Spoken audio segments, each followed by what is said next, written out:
guys, welcome back to the channel. On today's video, we're going to be talking about the Canadian banks. We're going to be talking about the headwinds and tailwinds that they face in the upcoming and current market.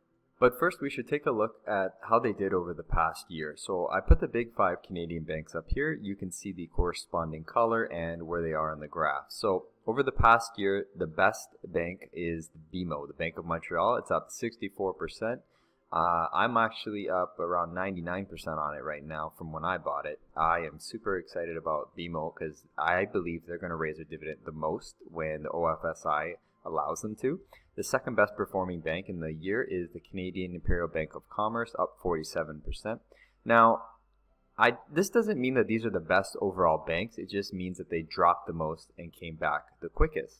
Because if we look at the Royal Bank of Canada and Toronto Dominion Bank, these are the top 2 banks in the country. The Royal Bank is perceived as the best and strongest bank, and as you can see here in the last year, it's only went up 36%, and TD's only went up 50%. So they didn't fall as much in the crisis. So that's why they're not up as much. It's not a reflection on their quality overall. They probably are the best 2 banks, and going forward, they're going to do really well in a higher interest rate environment.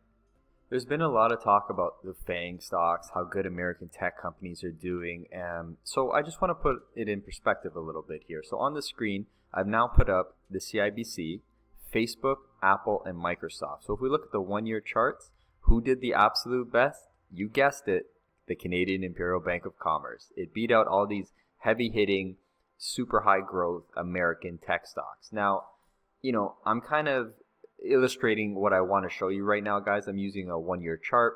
The American tech stocks didn't fall as hard, okay? So keep it into consideration. It's similar to what I was saying about Royal Bank and TD. They just didn't fall as hard, but they still did particularly well. And if you want to look at it without any type of bias, if you want to look at a 5-year chart, okay, so now look at the percentages. CIBC is still around 47%, where the American tech stocks are going through the roof, especially Apple and Microsoft.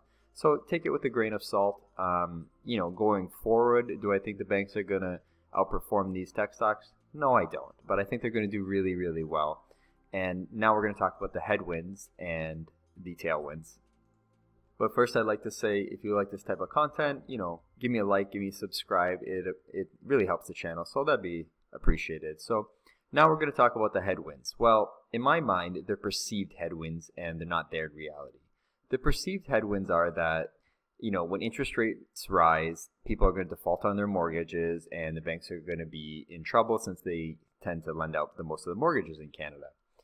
This is perceived. This is not in reality the truth, because when Canadians have to qualify for a mortgage, they need to qualify at a much higher interest rate. They need to qualify at over 5%. The current interest rates right now on the lower end of things are under 2%. So even if the interest rates rise drastically and as quick as possible, it's going to take years for the actual interest rates to get up to that 5% mark. So anyone who tells you that when the rates go up, people are going to lose their homes, they don't have a great understanding of the situation of how mortgages work, how the interest rates in Canada work. It's actually limited. The Bank of Canada has to operate within a set rule system, and they're only allowed to increase the interest rate 0.25% per quarter. So in a 1-year term, the maximum the interest rate can go up is only 1%.